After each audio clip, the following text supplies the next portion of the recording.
Days before Christmas in 2022, a United Airlines Boeing 777 careens towards the ocean just seconds after takeoff from Hawaii. Alarms blare in the cockpit, but the pilots are utterly confused as to what is happening. Will they be able to pull their massive plane out of its terrifying dive, or is it already too late for them and their 271 passengers? This is a story of confusion, distraction, and above all, it's a story about what can happen when our expectations don't match reality. This is the story of United Airlines Flight 1722.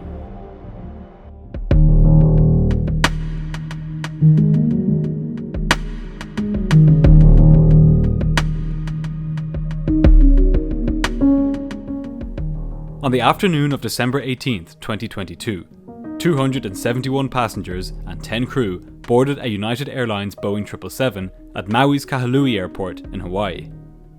They were bound for San Francisco, a 5-hour journey across the blue expanse of the Pacific Ocean. A lot of these kinds of videos, even some of my own, talk about how the ill-fated flight in question started out just as any other, that all was routine and so on. But with Flight 1722, that was not the case. In fact, by the time the pilots had reached the aircraft that afternoon, they already knew that they were in for an unusual departure. Before even arriving at the airport, the captain had received a thorough briefing from the dispatcher about the severe weather which had been battering the island. So bad was this weather that as the first officer was carrying out his external inspection of the aircraft, he received a text message from a friend telling him that another aircraft on its way into Honolulu that morning had declared an emergency after experiencing turbulence so severe that the pilots had temporarily lost control of their aircraft. When that plane finally landed, 20 passengers were taken to hospital, 11 of whom were in serious condition. In other words, from the very outset of this flight, the pilots knew that things were a little out of the ordinary. When they reached the aircraft, they told the flight attendants that they should remain seated throughout the climb for their own safety. The captain of Flight 1722 had been with United Airlines for years. Now aged 55, he had accumulated almost 20,000 flying hours, 5,000 of which were in the Boeing 777. 20,000 hours is a lot, even for a pilot of his age. Before upgrading to the position of 777 captain, he had spent a few years as a captain on United's short-haul Airbus fleet. And this switch from Airbus to Boeing will end up being an important consideration in the events which we're about to see. The first officer, by comparison, was new to United Airlines and new to the 777. He had just 120 hours on the aircraft and just over 5,000 hours on all planes in total. Before joining United, he had been with Hawaiian Airways, and he was familiar enough with the weather around the Hawaiian Islands to know that this day was particularly rough. At about 2:30 that afternoon, Flight 1722 pushed back from the gate at Maui. The 271 passengers settled in for the 5-hour journey to San Francisco. Despite the weather, they had every reason to believe that they were in safe hands. United Airlines and the Boeing 777 both had excellent safety records. The passengers had no idea that just moments after takeoff, things would start to go very wrong in the cockpit.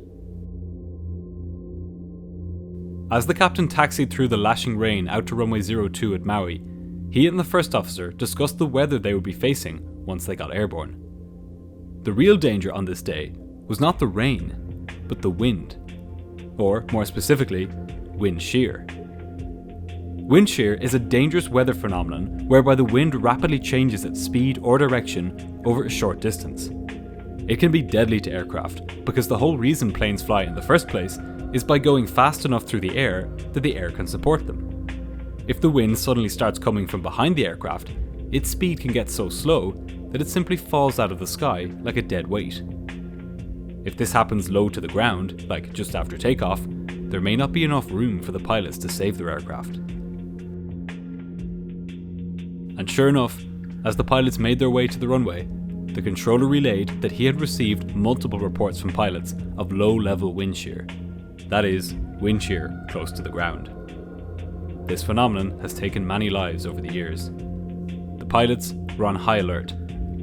To prepare for a possible encounter with the phenomenon, the captain briefed the first officer on the wind shear escape maneuver, which involved pushing the engines to maximum thrust and pulling the plane's nose to 15 degrees above the horizon. they fully expected that they may have to carry out this maneuver after takeoff. But preparing for wind shear involves more than just carrying out briefings. As well as this, the captain decided to extend the flaps to 20 degrees for the takeoff. Generally, 777 pilots use flap 15 for takeoff. But on this day, the extra notch of flaps would give the plane an additional margin of safety, allowing it to fly more slowly if the wind suddenly changed.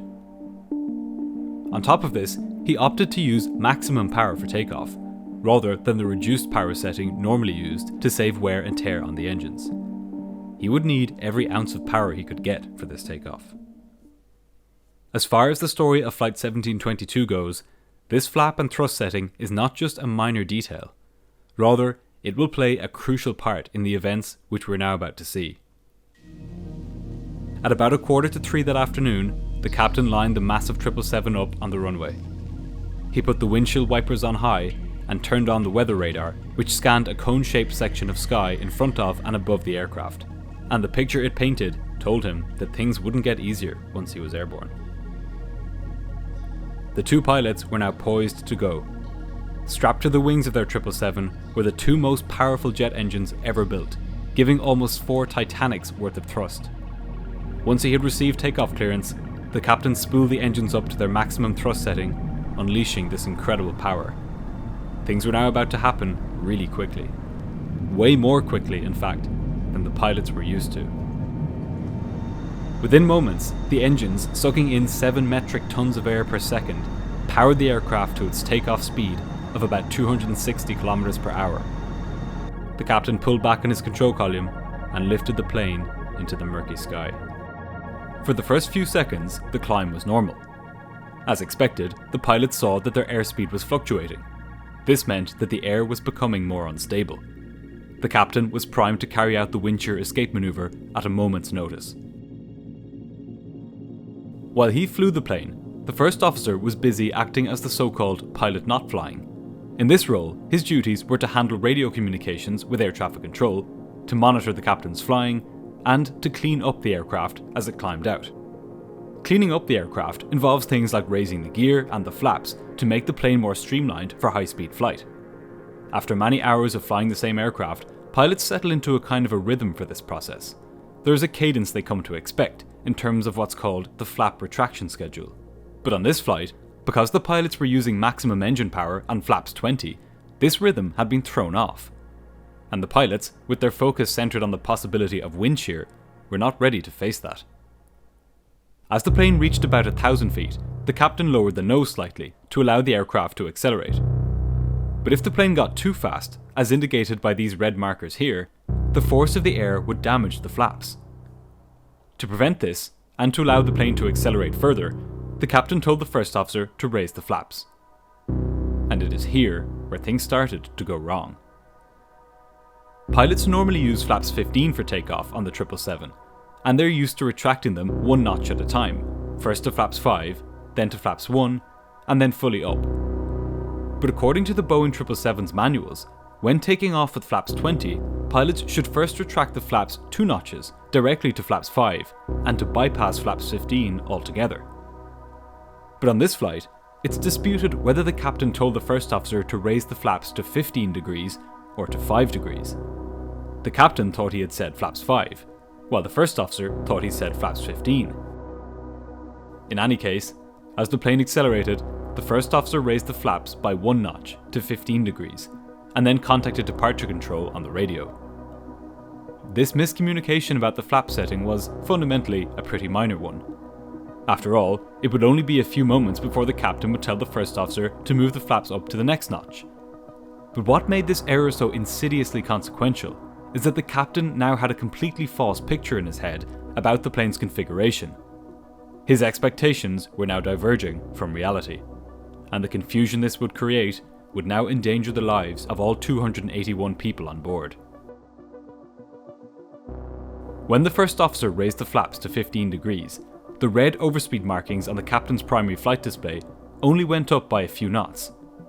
Look here, at flaps 20, the captain couldn't fly faster than 190 knots without risking damage to the flaps.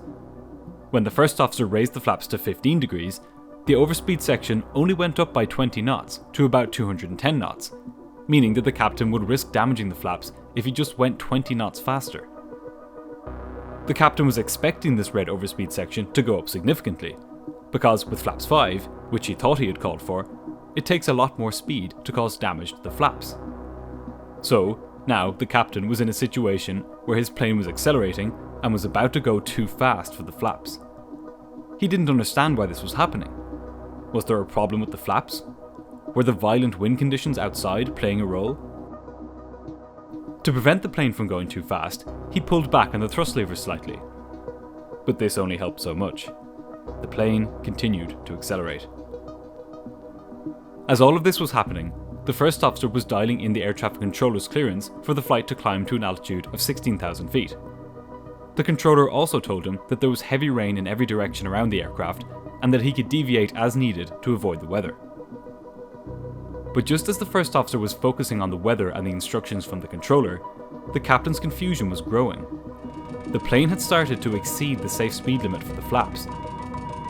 The captain quickly checked the flap indicator on his central display, and saw that they were set not at 5 degrees, as he had recalled asking for, but at 15 degrees. He immediately told the first officer to retract the flaps to 5 degrees, which he then did. But this didn't solve the problem. In fact, the plane kept accelerating. Deep inside the clouds, with no way to see outside their plane, there was only one way for the pilots to see the terrifying truth. Their primary flight display here showed that their aircraft was beginning to pitch down. In fact, its nose had just begun to dip below the horizon. Their 777 had started to enter a rapid descent. And this is where we return to a small detail I mentioned at the beginning of this episode, which may not be such a small detail after all. The captain of Flight 1722 had been flying Airbus aircraft for United Airlines for a few years before switching to the Boeing 777. A big difference between Boeing and Airbus aircraft is in how they handle pitch inputs from the pilots. On an Airbus plane, when a pilot wants to reduce the pitch attitude from say 10 degrees nose up to 5 degrees nose up, they simply push their side stick forwards until the plane is at 5 degrees pitch attitude and return the side stick to neutral. The plane will then maintain that pitch attitude all by itself. For this reason, Airbus aircraft are said to be pitch stable. But Boeing aircraft, like the 777, are not pitch stable. They do not automatically maintain the pitch attitude set by the pilots. What this meant for Flight 1722 is that as the captain focused his attention on the central display, trying to see whether there was a problem with the flaps, he was, without realizing it, easing his control column forwards towards the neutral position. In an Airbus, this would be no problem, as the plane would maintain the pitch attitude he had previously set. But in the Boeing 777, this more neutral control input allowed the plane's nose to lower.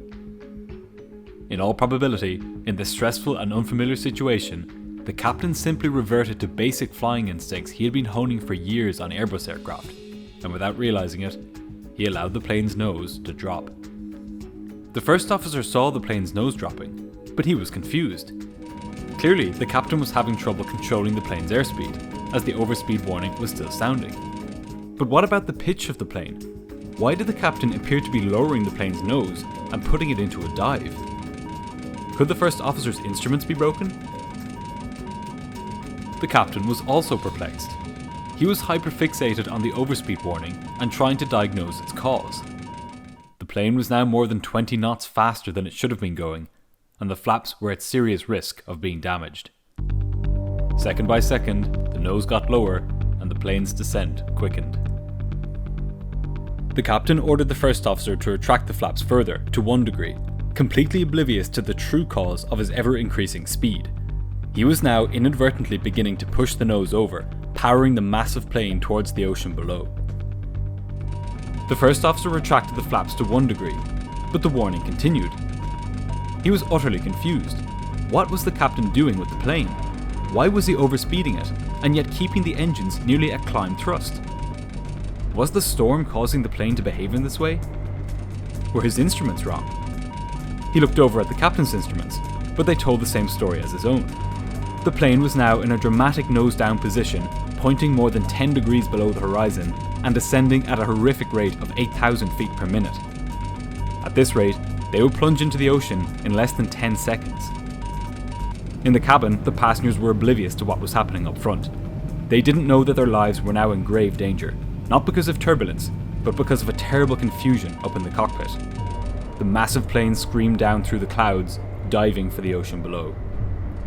Just at that moment, as the first officer was looking over at the captain, he caught sight, out of the corner of his eye, of a cloud move rapidly past the aircraft. To both pilots' horror, they were now face to face with the Pacific Ocean. They were powering towards it at a speed of more than 550 kilometers per hour.